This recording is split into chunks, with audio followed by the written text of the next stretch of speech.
briefly about the budget that we established. We did a 2-year biannual budget, and one of the things that's good in that when you have a little bit more money, so you can spend more money in education, as I'm sure our school board candidates would appreciate. We put $1 billion into education, mostly for K-12, but also higher ed and some for pre-K. So that's, we had cut $850 million since 2009. So this is really making up ground, and with inflation, even more that's needed. But some of the money is being done on a per pupil basis rather than per school district basis based on a wealth index, local composite index. That's a good thing. 2% of teacher raises, state's portion is paid for. More school breakfast and lunch funds. Arlington comes out with $4.9 million new dollars for a total of $65.9 in state aid. That's not where we should be, but it's an increase to Arlington. We also put some more money into the cost of competing for support personnel who live in a more expensive area like Northern Virginia. We repaid the retirement system what we owe.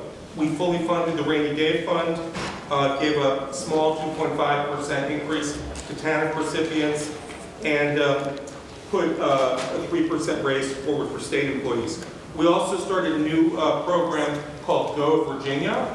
That is for businesses to partner with local governments, businesses, and to encourage it done in a regional way, so that if Arlington can leverage money from businesses and also from perhaps surrounding areas, they could then draw down money from the state and receive financial benefits or incentives for the whole region as new business is generated.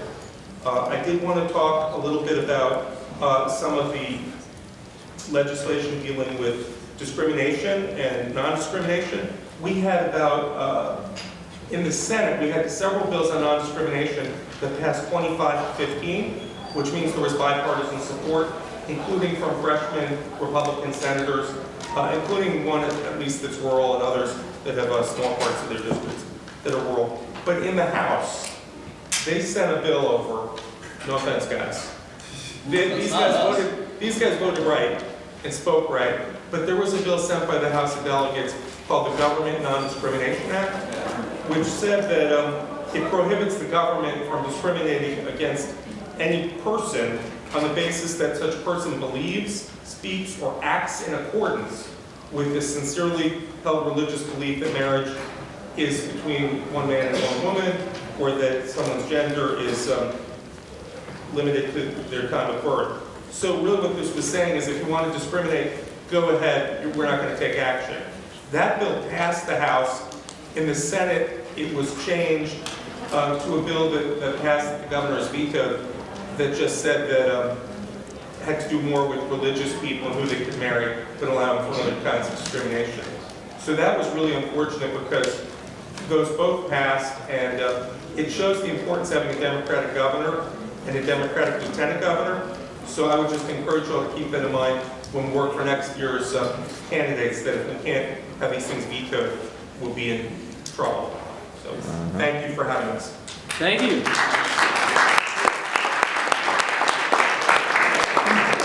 Senator Bull? Hi.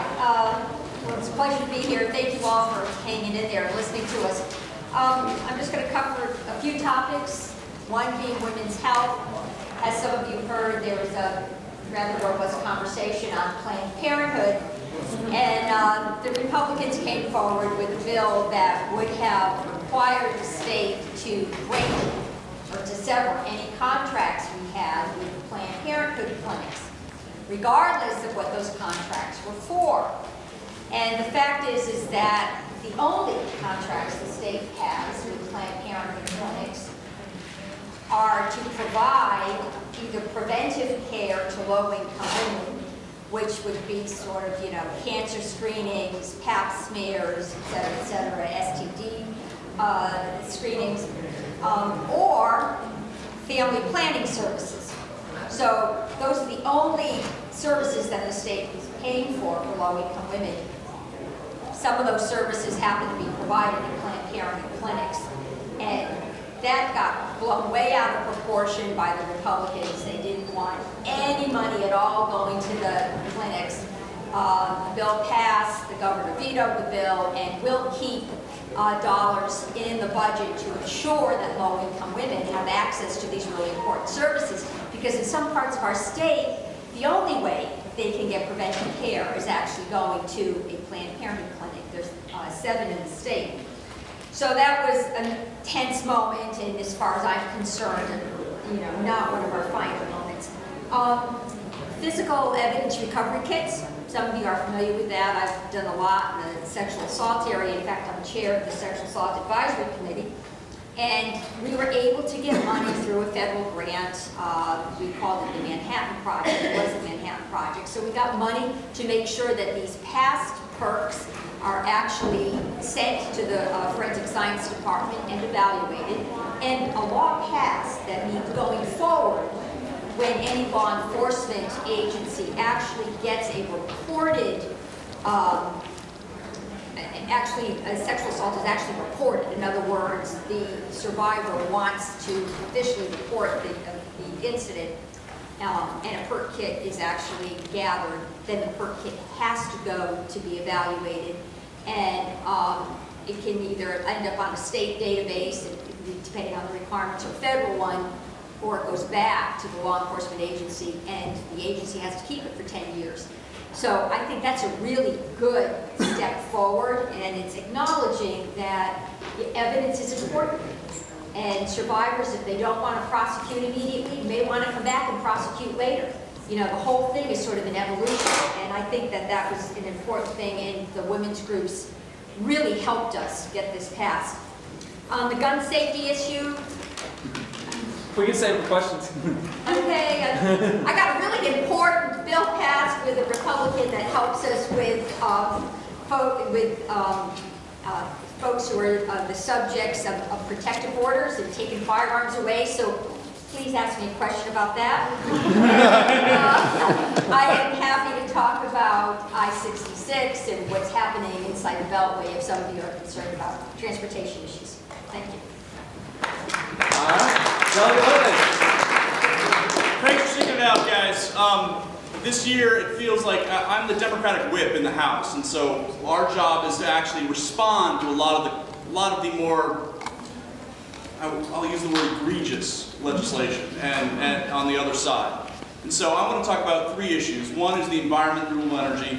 The other is immigration, and then is affordable housing. And then, if I have a second, I'm going to give you a list of why maybe this wasn't the best year.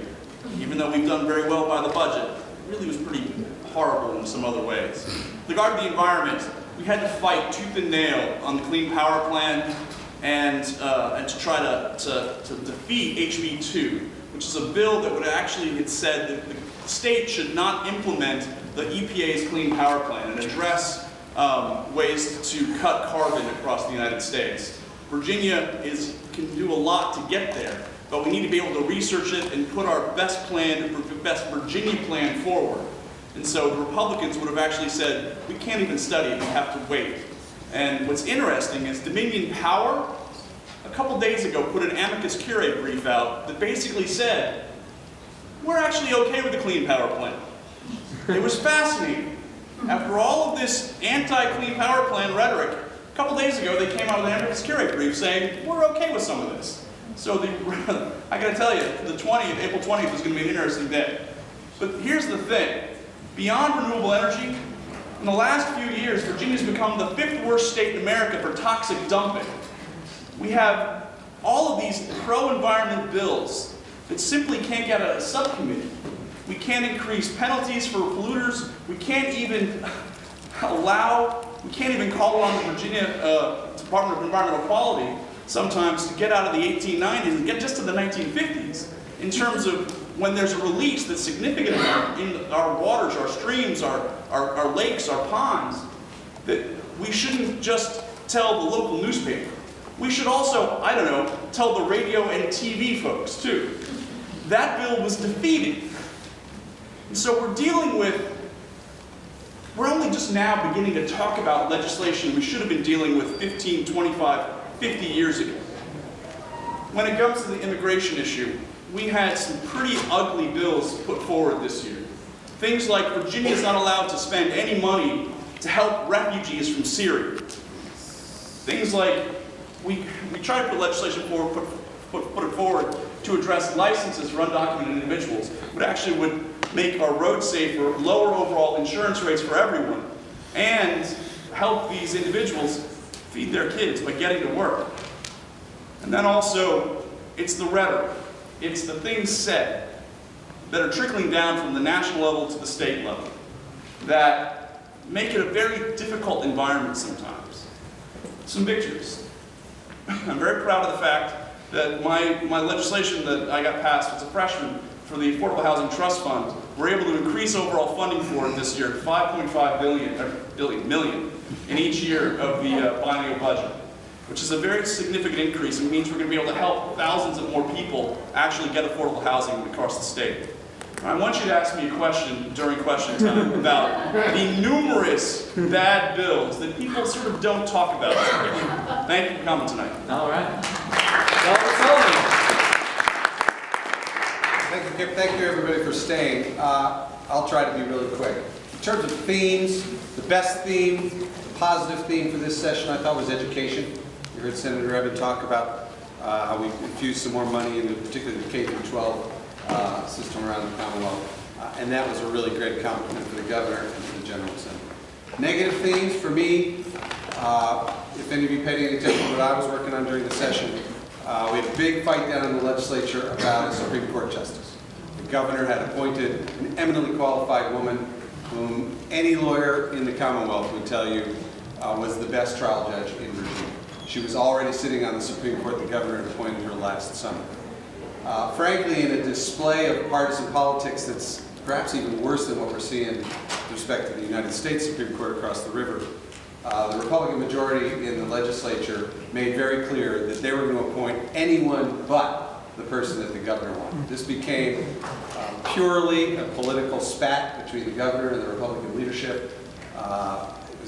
They just wanted to stick a finger in Governor McAuliffe's eye.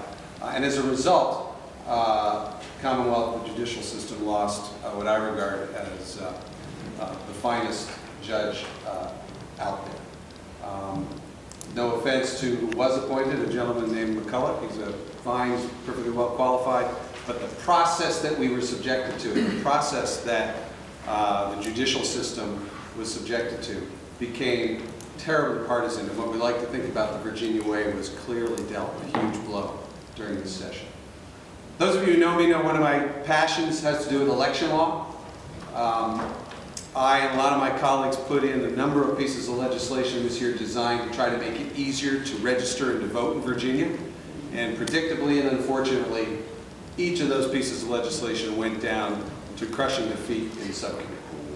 There is clearly still going on an orchestrated effort to make it harder to register and vote, not only in Virginia but nationwide. We will be dealing, Alfonso mentioned April 20th, that's what's called veto session. We all have to go back down there in a couple weeks to deal with the bills that the Governor has vetoed. One of the bills he vetoed is HB 9. Is Josh here? Josh Lee? I know Josh and his friends are working really hard on registering voters.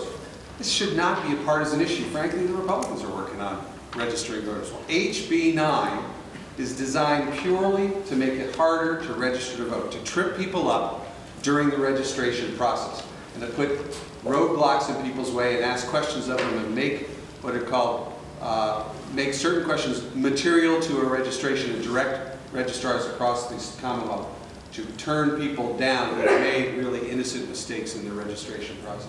That bill passed. That bill passed purely on partisan lines. The Governor has vetoed it, and we need to make sure that every Democrat in the House of Delegates and in the Senate stays healthy and gets there on April 20th, because some of these margins are that thin. Some of these margins are that thin, but I expect that we'll be able to sustain that veto. But that's the kind of thing, we're trying to play offense, but on stuff like that, we were successful in playing defense with the Governor and the Governor's office. So those are the sort of things I was interested in. Thanks for being here.